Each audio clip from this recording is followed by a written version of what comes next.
Welcome, everyone. I'm Dick Deming. I'm Medical Director of Mercy One Cancer Center and the founder of Above and Beyond Cancer. Welcome to our weekly cancer education series. It's brought to you in part by a grant from the Iowa Oncology Society. And our guest this evening is Kim Harms, a cancer survivor and an author. And our topic tonight is From Patient to Author. So welcome, Kim. Thank you for having me. Excited to be here. And where are you this evening? I'm in Huxley, Iowa, so I'm north of Des Moines by maybe 20 miles. So, yeah. Well, thank you for joining us. Kim and I have met before, and I've just been impressed by her story and her storytelling. But before we talk about her cancer journey, I just want to get to know you a bit. Where did you grow up? I grew up in Britt, Iowa, small town, north central Iowa. So, yes. And how many in your high school class? I think I graduated with about 70 students, and that was two towns together. So, Britt and Kanawha. The school was called West Hancock, so combined school. Yeah. West Hancock was the school. And what was your claim to fame in high school? Well, I was a runner. That's the only sport I did was track, and I was not super coordinated. I tried basketball, I tried cheerleading. I was not good at those things, but I could run kind of fast, and all you have to do is go around in a circle, and I did pretty good job of that. So. And then you went, where did you go for your undergraduate degree? I went to Iowa State. So I graduated with a degree in English and I minored in journalism when I was there. Was that your first major when you got on campus? Did you always know that you wanted to be involved with words and storytelling? I've always loved writing. In fact, I wrote for my school newspaper. I was editor of my school newspaper my senior year, but I actually started out in education. I thought maybe I'd want to be a teacher, but it actually was the first day I got in a classroom early on. I was like, nope, that's not what I want to do. So I went back to the writing and decided to minor in journalism, just because I knew that my job options would be more broad when I graduated if I could write for a newspaper, maybe to start out. And I did that for a couple of years, and then I decided to stay home with my kids when I had kids, and then went back to freelance writing after they got a little older, and I've just been doing more writing ever since. So give us a feel for what type of writing you do when you say you were doing freelance writing. What does that consist of? I've done a variety of things. I've written for devotionals. I do a lot of writing for Christian publications. So I've written some devotional stories that have gone in a variety of places. I've written for magazines. I've written for, like, Chicken Soup for the Soul would be something people would recognize. I was a regular contributor at Today's Christian Woman, which is a part of, it doesn't exist anymore, but it was part of Christianity Today. So that's some of the things that I've done. And then I did a little bit of ghostwriting, a few articles for people. So, and for those who don't know what that is, it basically, I would write the article, but somebody's else's name would be on it. So I did a little bit of that too. Yeah. And what does that feel like when you're ghostwriting? Do you ever, as part of the process, get to know the person whose name's going to be on it to try to do it in that person's voice, or you just and the ones I have done have been more research type things, almost like writing a report on something, but then having somebody else's name on it is the ones I've done, and it's been a while since I did that, but yeah, it's interesting. So okay. So again, before we get into your cancer journey, tell us a little bit more about your personal life. You're married and have children, and I'm married. My husband, Corey, and I've been married for, we celebrated our 25th anniversary in November, and we have 3 boys. Carter, our oldest, is 22, and Owen is 21, and then Lewis, our youngest, is 16, and he's just finishing up his sophomore year of high school. So I live in a house full of boys. yeah, big grocery bill. Yeah, we did. When all the boys were living here, we went through a lot of food. Yeah. So, how long ago did your cancer journey begin? I was first diagnosed in 2016 in January. It was actually a month to the day after I turned 40. So I was diagnosed then. And I've been diagnosed twice, but my first cancer diagnosis, I had a bilateral mastectomy, and breast reconstruction, and then was on hormone therapy. It was a stage 1 cancer. And they had recommended a single mastectomy for me. And so the double was my choice to go that route. And part of it was, I just wanted to do everything I could to alleviate any risk of getting cancer in the future, but then it came back anyway. So, Yeah. So yeah. back with your first diagnosis in 2016, if I do the math right, all 3 boys were still in the house. I mean, Yeah, you so hadn't. we had 2 middle schoolers, and then Lewis, our youngest, was in 2nd grade the first time. So Yeah. yeah, it was. And do you remember being told you had cancer that first time, and kind of how that felt? And obviously, when we get on with your story, the difference between that and when it recurred, or you developed your second cancer.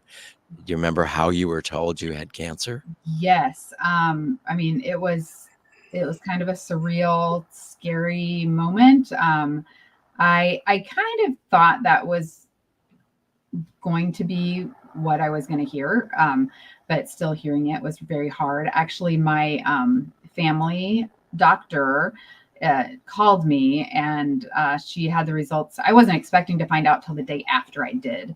And she got the results in late one afternoon, and she called me, and she actually said, if you didn't answer the phone, I was going to come over to your house and tell you in person, because I just wanted you to know, and I wanted to be able to tell you. And so that was just super sweet of me to know that she cared that much to tell me that way. Mhm. It was really hard.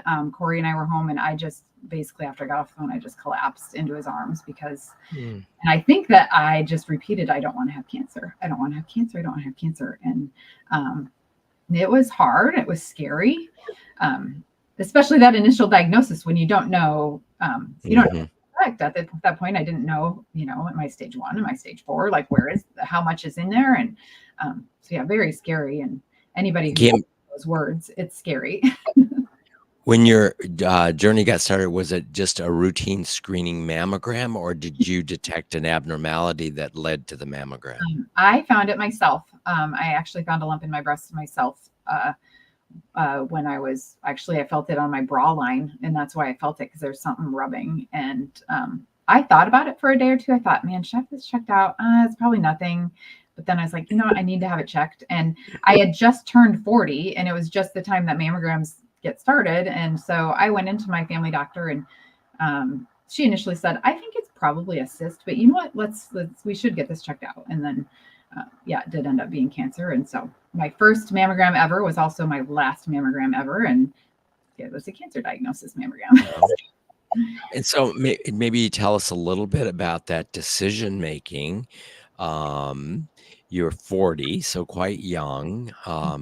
Did or did you not have genetic testing done? And then the decision with, what appeared to be an early stage, the option, everything from just a lumpectomy to a unilateral mastectomy or bilateral mastectomy.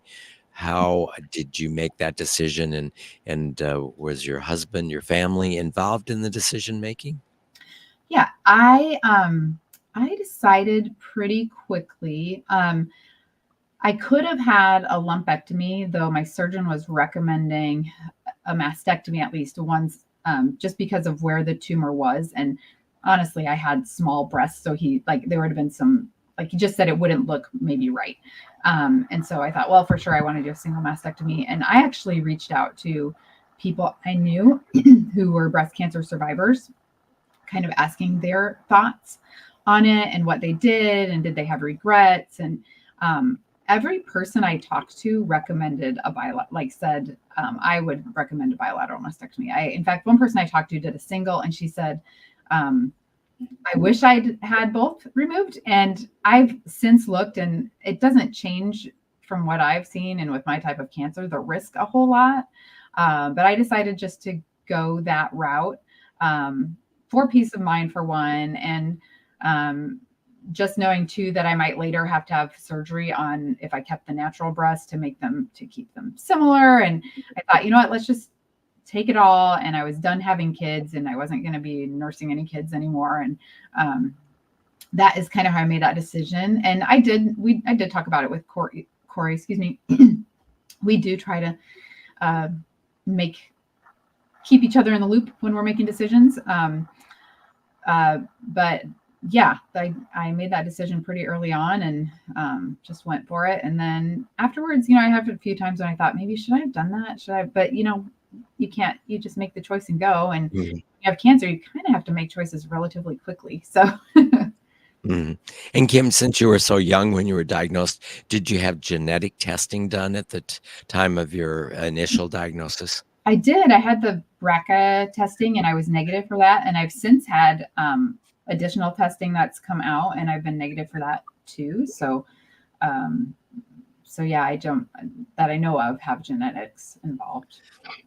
So, first diagnosis 2016, bilateral mastectomy reconstruction, and Mhm. then anti-estrogen, if you Yeah. will, and it probably started off was with tamoxifen. Was that And I was actually on year 7 of tamoxifen when my cancer came back. So gotcha? I'm kind of an anomaly, I think, because it's not supposed to come back when you're on the tamoxifen because it was a hormone cancer that came back too. So Yeah, interesting. yeah. Yeah. And so then, when your cancer came back, what was the first evidence of that? Was it something that you again discovered yourself? Yeah, I actually found a lump in my armpit and I was doing a self check. It was actually the night before the 7th anniversary of my diagnosis. I was doing a self check and I was like, there's something there. So I called the next day and they said, yep, come on in. And that started the ball rolling. And, within a couple of weeks, I had another cancer diagnosis. So, And so it was involving a lymph node in your axilla, your armpit, on the same side that your cancer was initially. mhm. And then when your cancer recurred, what was the course of treatment that you went through? So when that recurred, I had the lumpectomy in my armpit, and then I had 16 rounds of chemo. So I had the ACT chemo, the Red Devil to start with, which was awful, for 4 times, and then the Taxol for 12, and then I did 25 rounds of radiation. And then I've had a hysterectomy, oophorectomy. I'm on anastrozole, and then I am also on Verzenio, which, from what I understand, is a drug that was at first was just used for women with stage 4 cancer, but they've found that it does a good job in keeping it coming back in earlier stages. So I'm on that as well. So that's kind of my treatment this time. So you're cancer free, but on ongoing, Yes. yes, suppression Yes. of hormones. So the cancer that recurred in the lymph node in your axilla was still estrogen receptor positive, like the original. Very, very similar to my first one. Yep. Okay. So you had actually written your first book before your recurrence, correct? I had, yes, it came out a couple years before my recurrence. So, um, I think the first time we met, you were speaking at a breast conference, yes. and your book had just been published, and I think that was, as I recall, the first time we met, and Mhm. I was just impressed by your ability to really tell stories and how you were using your own cancer journey, not just to illuminate your own pathway, but to use the wisdom you had gained from that journey, which at that point looked like it was a very successful journey and over and done. Yes. What prompted you? Clearly, you're a writer, so you've got that background, but to want to tell your story, and who did you think, as you were writing, who were you writing it for? Were you intentionally writing it for other women who might be beginning their journey with breast cancer? Yeah, definitely wrote it for other women who were, found themselves in the same spot that I was in 2016. And um, I actually, I sat down one day and I started thinking about what kind of things I wish I had known going into it. And I had a list, and within a half an hour, I had a list of like 12 or 13 different topics. And I was like, I could do a chapter on each of these topics. And that it just kind of started. I thought I could do this, I could write a book. So then I started working on a book proposal and was I got an awesome agent signed me on, and then she found a publisher for it. But yeah, it was basically thinking through what are things I wish I knew and what can I share from my story. But then how can I also use my background in reporting to tell other people's stories? So within the book, I interviewed probably 16 to 18 other women for some of the different topics, just talking to them about the decisions that they made and why they made them and if they had regrets and things like that. So I talked to women who had similar surgeries to me. I talked to some women who decided to go flat and not have reconstruction. I talked to women who had like the deep flap surgery and people who had implants like I do. And so just a wide variety of women. I wanted to put it in a place so people that had to make the decision I had to make could maybe like read through that and be like, oh, this is helping me decide what I want to do. So that's kind of how I started. And then some of the other topics, just about recovery and physically, how is that? And emotionally, how is that? And talking about relationships with my husband and how do you talk to your kids? And, for me, particularly middle school boys, how do you talk to them about breast cancer? And so, yeah, I just wanted to give people a resource that could help them in a really, hard situation. So Was it the process of writing the book? Was that comforting to you? Was there a bit of, trigger phenomenon as you go through what you had experienced as you were going through treatment? yeah, it was definitely triggering sometimes, depending on what I would write about. I could be writing there just crying because it's going through it all mentally again. And it was kind of therapeutic. I just think it's good. And I've talked to a lot of women who have just written out their stories for themselves as kind of therapy. So there was the therapy in it. There was also all the women I interviewed, they had their own stories and their own emotions. So lots of times I'm interviewing a woman and we are both crying because we're talking about really hard things. So there's a lot of emotion in that book. Some chapters more than others, but yeah, there were a lot of tears in those pages. What was the most difficult part to write about? Probably the chapter. There's probably a couple different places, but I would say relationally with my husband, as I went through cancer, we got really close and we've always been very close. He was super supportive. But we discovered that just living in just a high level of constant stress and having to make decisions so quickly and not knowing what to do. And we ended up kind of butting heads on a few things just because of the stress in our lives. And we're like, why is this going on? Because we obviously love each other. We both want the best. And so writing that and trying to write it in a way that people would understand that it's okay to struggle through some relationships as you go through this, because it's really hard stuff. But then to be able to be like, and we came out the other side and we're closer and we have a better understanding of how to communicate, just because we were forced to communicate about a lot of hard things. So that was hard to write about. But it really was good for me to even reprocess that and write through that and think about the emotions and just the way we grew through that hard time, I guess. And what did your husband and your sons think about you writing a book, and were they concerned about the role that they were going to be playing as characters in your story? It did make me a little bit nervous. So Corey was great and was super supportive. And there were a couple things that I asked him, is it okay? Is it okay if we talk about this? Because some of the things I wrote about were really personal. I mean, I have a chapter on sex in there and like, oh my goodness, I would have never thought I would write a book that talked about something so intimate, but that was a huge deal too. And so that was actually probably the hardest chapter to write, thinking through things, but and to find people that wanted to talk about that for my interviews, that was, but I did find some people, but yeah, they were really great about it. I don't think my boys have read it. And I don't know if they will or not. I do know that one of my son's girlfriends has read it, and she said that she's talked to my son about it and some of the things I wrote about, but we'll see. If they read it, that's great. If not, that's fine too.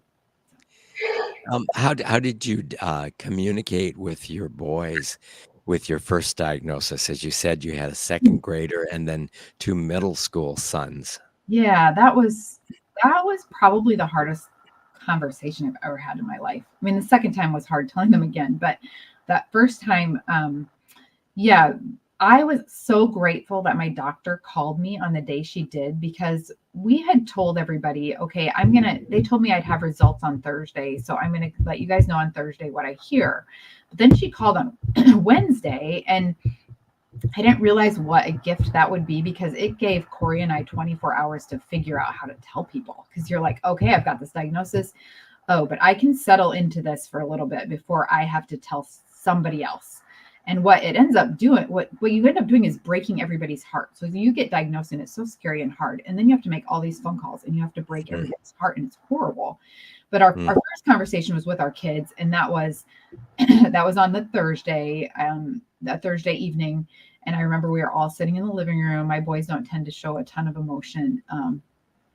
But my husband, he's the one who shared it, because I couldn't even talk. But we all cried. We were all crying. This is hard and this is scary. But we told him too, we just have a strong faith in God. And we're like, he knows what we're going through, and he will care for us through this. And he did. And that was that's a great story too, to be like, okay, we're not alone in this. He will care for us. And he did that. But initially, so we told them on a Thursday night, and then we kept them home from school the next day. And maybe it would have been better to send them to school and just have a normal day, but we decided we're going to keep them home from school. We went bowling, we went out for ice cream, and we just had a family day. And that was hard, like, because it was just kind of surreal and we're all so sad, but it was really good to just do something together. So that's how we did that the first time. Yeah. And at the point you were diagnosed, at that point, did you have a sense that this was early stage and you could comfort your children by, giving them a sense that everything was going to be okay? We kind of, they were hopeful that it was early.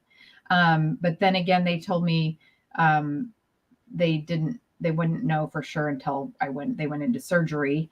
So I'm trying to think of what happened. I had the biopsy. I can't have MRIs because I have a bunch of metal in my head. So I don't know if that would have determined stage earlier, if I could have done that prior to surgery, but I didn't know until they went into surgery for sure that it was staged early. So tell me, talk a little bit about how you think your cancer diagnosis may or may not have changed your children and your husband, even as you went through those first 7 years with having been treated, cancer-free. Did that family togetherness that happened coming around your diagnosis, did the support last for years, or was it over and done in like 2 weeks and mom, where's dinner? Yeah. We got to a point, a few years out, that you just don't talk about it as much, though, because I write about it and I talk to women about it. Like, it's kind of in a regular, we never really got out of the cancer picture in between. But I would say with my boys, it was really hard for them, but they were great. And they still are. And I think that it probably gave them a compassion that they might not have had otherwise, and an understanding of just what it's like to know someone who's going through cancer, and that it's not necessarily a death sentence. Sure, it's scary, but we can do scary and hard things. And just, I think it gave them a perspective on life that you can't really get without walking through something hard. So for that, I'm thankful. And we are still all very close. I mean, my boys, they were just out golfing with their dad this afternoon. So we do a lot of things as a family together still. And I think cancer probably helped to just a closeness and appreciation of, we don't know what tomorrow brings. We don't know how long we get on this earth. So yeah, we just enjoy each other. So. And let's fast forward to your recurrence now. So this is 7 years later. Obviously, your boys are older, more understanding and intelligence and appreciation for cancer. How did the recurrence diagnosis affect your family? It was really hard again. That conversation we had with the kids again was really hard. Tears again, and not knowing, well, assuming that it was more progressed this time, just because it was in my armpit, was a little bit hard too. But we brought all the boys together again to have that conversation, and it was scary and hard again, but to in a weird way, it was a little easier because we'd gone through it before and we knew, okay, cancer is something that you can you can get through treatment and you can get to a healthy place in your life again. Some people don't. It does end up stage 4 and it ends up something you have for your life. And but we had a better perspective. So I guess in a little way, because of that, it was slightly easier. But in some ways, it was harder because it's like, oh no, it's back. Like this is a big deal. Cancer is a big deal. It doesn't necessarily just go away and you move on. So that was hard. And the conversation telling them that I was going to have chemo was hard too. And they had a hard time, I think, coming to grips with me going through that. Just that really long, tough treatment over a course of months was hard. Did your writing of your book, which occurred before your recurrence, did you learn from your own book, and did that help you going through your cancer treatment when it recurred? Maybe a little bit. It was such a different. So my book really is.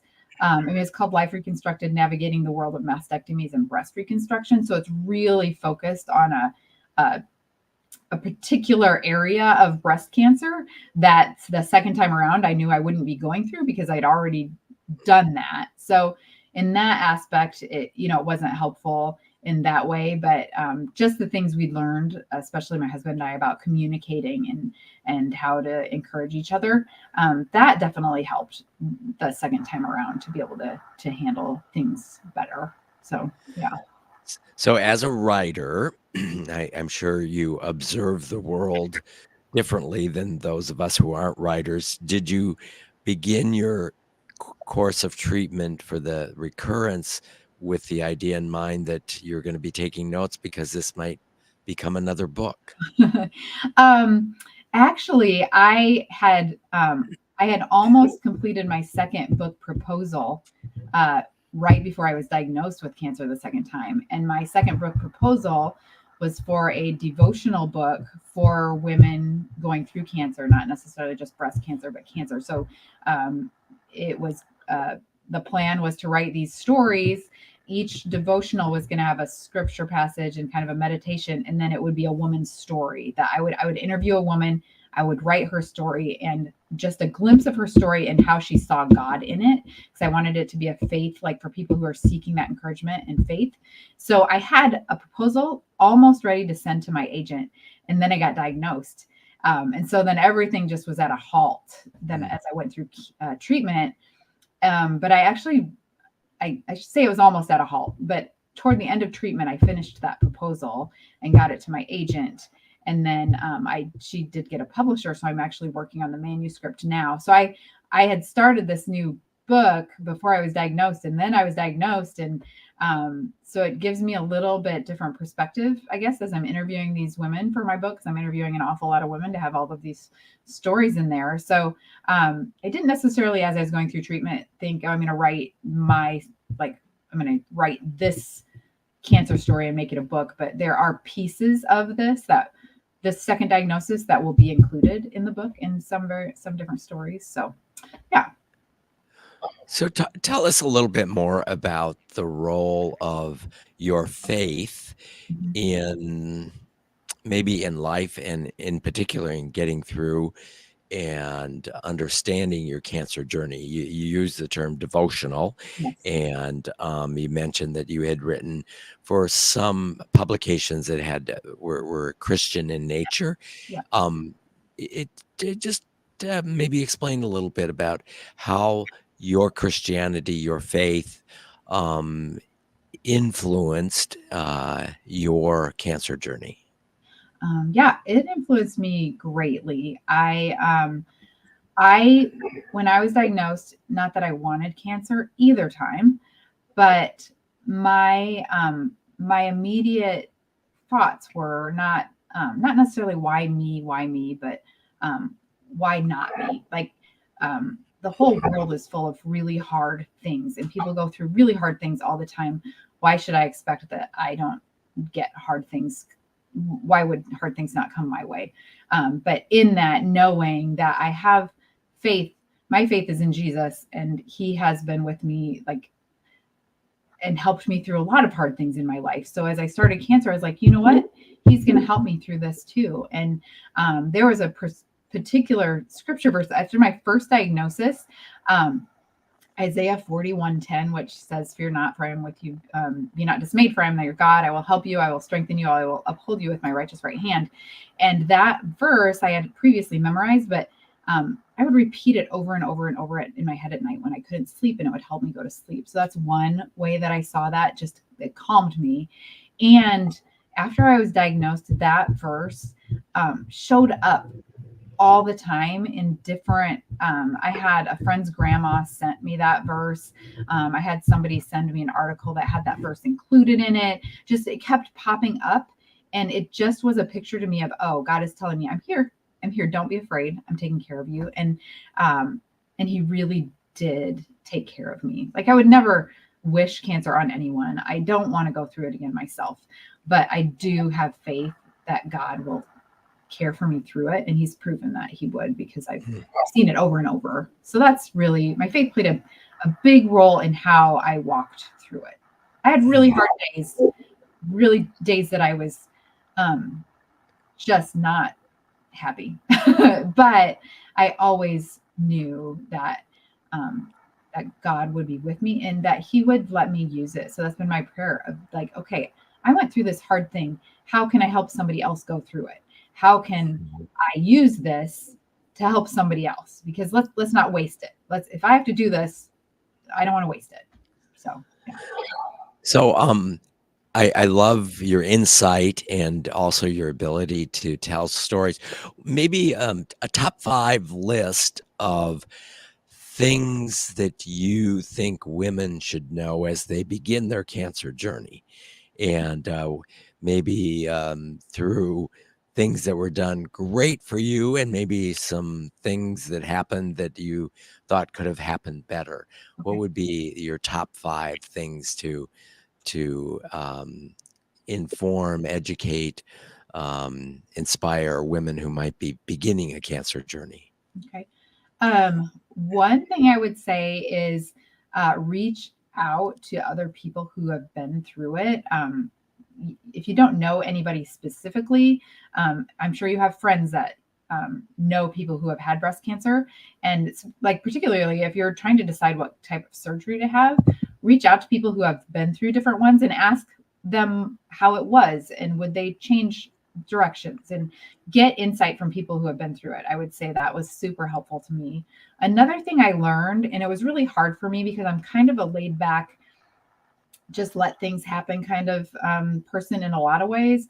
But be your own advocate. So you know your body better than anybody else. And you're going to see a lot of doctors, and they're going to have a lot of opinions, and they're going to try to sway you one way or another. And a lot of times what they want for you is what they feel is best for you, but it may not be what you think is best. So it's okay to have your own thoughts and opinions and share them, and not just say, okay, I'll just do that because he said so.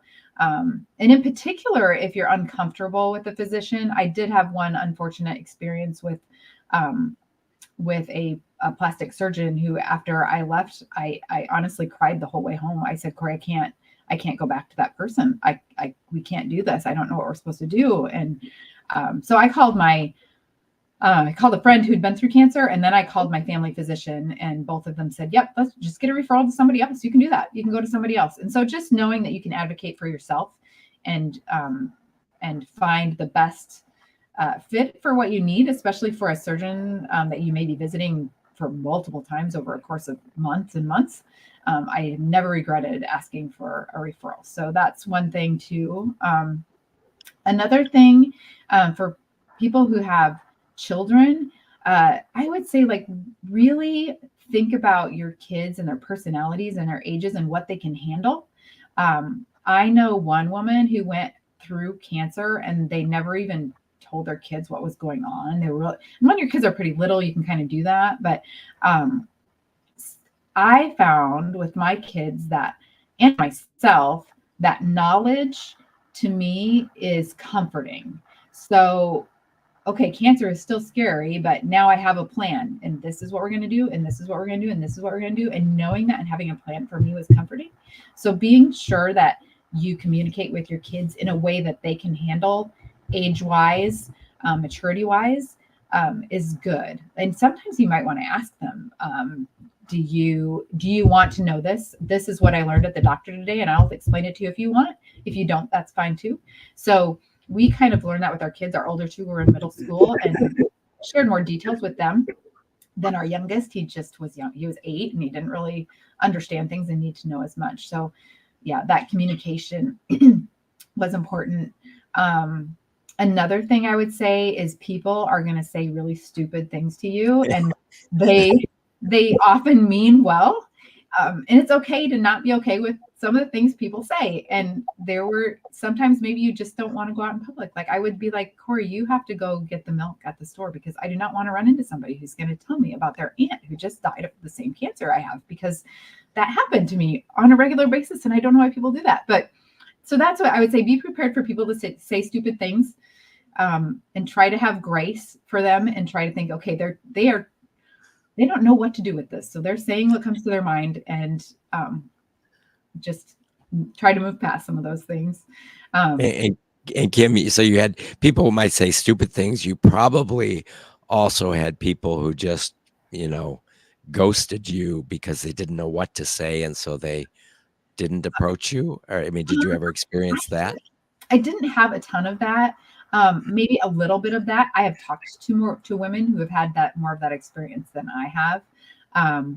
I had a couple experiences where people reached out and that I wasn't very close to, and they just like were blubbering, crying crazy with me. And I'm like, I don't have the capacity to comfort you. Like that's what it felt like they were doing, like making me the cancer patient be the comforter. And I'm like, I don't even know you very well. Like why are you putting me in this place? That was what I had happen a few times. That was really hard. But the ghosting, not as much. It does make some people awkward. Just the word cancer, it's before I had cancer, I had a hard time with that. I just have a different perspective now. It's just common and normal in my life. But when you haven't experienced it, yeah, people don't know what to do. So some people are just going to be like, okay, I'm not going to do anything. I'm just going to pretend this isn't happening and look the other way. So that doesn't matter. Does the way that you now respond to, I would imagine that since you've been diagnosed, you've had friends and or family that have been diagnosed.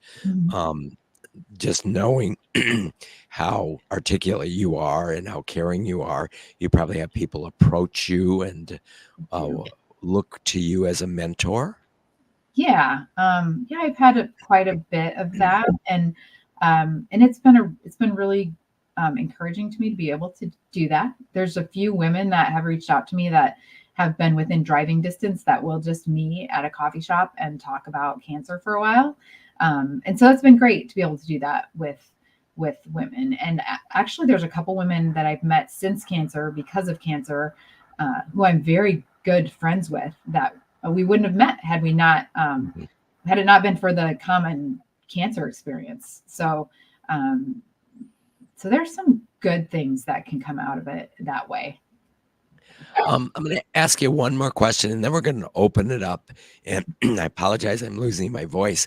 But the book that you're working on now, going back to the devotional aspect. Um, you mentioned one Bible saying that resonates with you. Do you have a couple of others that you would like to share? Sure. So one of them that has come up when I've talked to women is a psalm, and it's just a real quick one that's so easy to memorize, and it's just "Be still and know that I am God." I believe it's Psalm 46:1, but I might be wrong. So, but that is another thing. A couple of the women I've interviewed, that verse has been very encouraging to them. There is another verse that has been encouraging to me this time around, and I may say the wrong place that is found in the Bible, but I think it's 2 Peter 5:10, and it says, I'm going to paraphrase, but something to the extent of, and the God of peace, who has brought you into his eternal glory, after you have suffered for a little while, will restore you and make you strong. And I can't remember the end of it, but I really clung to that of, after you have suffered for a little while, you will be strengthened. So those are a few verses that have been just encouraging throughout. And that the be still and know that I am God one, I bet I've probably interviewed 30 some women for my book at this point. It's come up a handful of times that they've mentioned that. Yeah, I particularly like that last one. After you've suffered for a little while, you will be stronger. I mean, that is Stoicism and Buddhism and everything mixed in. We will all suffer, but through our suffering, we will gain some strength. Mm-hmm. Yeah. Yeah. And you do. I mean, especially if you don't allow yourself to go down that dark path, that path of, sometimes your mind tries to take you to bad places when you're diagnosed, and that's okay to have days like that. But if you really have a desire to get through it and to have a joyful life, I think that you get through it stronger on the other side. Yes, that's beautiful. We're going to open up to questions. We'll start with our live studio audience. And if any of you are watching us live streaming and have a question, just put it in the comments section. So we have a question here.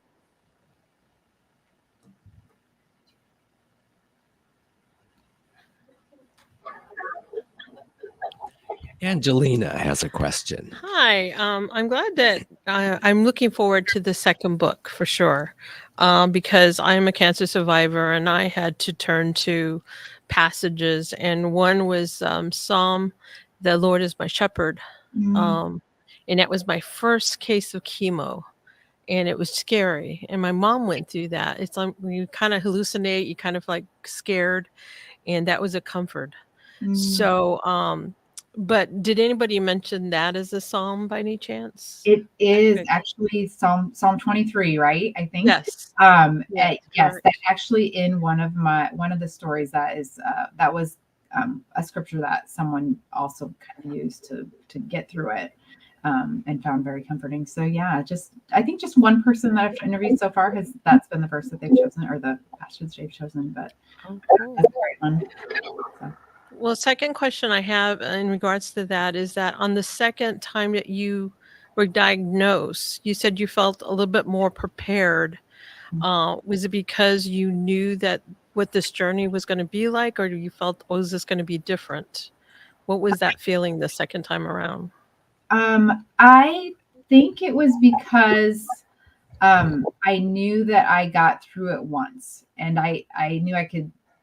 I felt like I did this once, I can do it again. And I had a better grasp on cancer in general. The first time, my first thought was, oh, people get cancer and they die. Like, I didn't have a lot of experience with cancer. And so in between the two diagnoses, I've just met and talked to so many people with so many cancer experiences. And actually a couple people who have been living with stage 4 breast cancer for like 10 years, and just having a picture of, okay, this is I have it again. It doesn't mean I'm going to die tomorrow. It means I can still live and get through this. And so I think that is why it was maybe a little easier. But then in some ways it was harder because it's like, okay, I already did this once. I don't want to do this again. So a little bit of both of those things.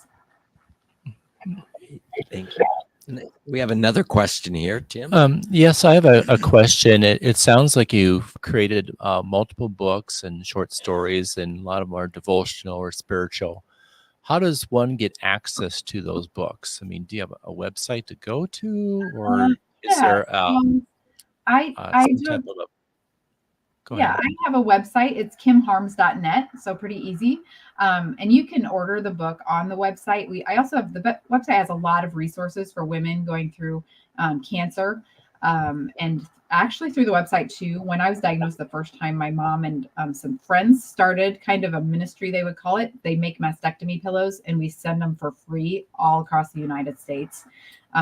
They've sent thousands of them, and there's a request form on my website. So you can get my book through there, but you can also order it anywhere you would order a book online. So you can get on Amazon, you can get on Barnes and Noble, you can find it in some Barnes and Noble brick stores if you still go to the brick and mortar stores. And so yeah, it's available in a lot of places. But yeah, definitely through my website, there's a link to order my first book, which it's right here, Life Reconstructed, which I love the cover. And then my second book will be available probably similar way when that does end up coming out. So Great. Other questions? I've got a question about being a writer. I mean, great writers oftentimes are great writers because they focus on the details, on the minutia, on the small things, and shed light on that. And it really makes for interesting reading. But if you've got cancer, is that necessarily a good thing? Is that something that you want to do? Did you find that your writing background was helpful or harmful for your cancer journey? I think it was helpful for me. Well, I will say it was there was a period during treatment that I didn't write anything. My brain I couldn't. So I really didn't write anything for a while, just because my brain didn't work. And honestly, right now, I even told my husband before we got on here tonight, I still have some chemo brain. And sometimes the words in my head don't come out my mouth the right way. But for some reason, I can write them and it works. And so thankfully that's been the case. Like I do almost better writing sometimes than talking. And I also have found it very therapeutic. So it's been more helpful than harmful, though there have definitely been times that I just haven't been able to. And I've had to be okay with that. Like I can't write right now. So. Well, I will tell you, I have not recognized any bit of chemo brain during our conversation. I might have had a moment myself, but I've never had chemotherapy, so I can't use that. Kim, this has been wonderful. I just admire you so much. And one of the things I admire so much about cancer survivors like yourself is those of you that take the time to use the wisdom that you have gained from your own journey, not just to illuminate your own pathway, but to help others along the way. So our guest tonight has been Kim Harms. Her book is Life Reconstructed. And as we mentioned, Kim, you want to give us your website one more time? Sure. It's kimharms.net. I am also pretty active on Instagram if anyone wants to find me there. And I'm just Kim Harms Life Reconstructed on Instagram as well. So. And have you finalized the title for your next book? There is a working title. I'm not sure that I'm allowed to say it yet or not with things with my publisher, but there are a couple working titles So, but yes, and it should come. It's not going to come out for a while yet, but it will. It's actually going to be a series of 70 devotional stories. So a 10-week book, 5 stories from survivors of breast cancer each week, 1 story from a caretaker, and then 1 of my stories. It's kind of the. Well, wonderful. We will look for that. Thank you again for being our guest tonight. And if anyone watching this show knows someone that would benefit by watching it, it will be available on demand beginning tomorrow at the Above and Beyond Cancer YouTube channel and the Mercy One Cancer Center website. Thank you for joining us this evening. I hope you'll be back again next week. Thanks, everyone.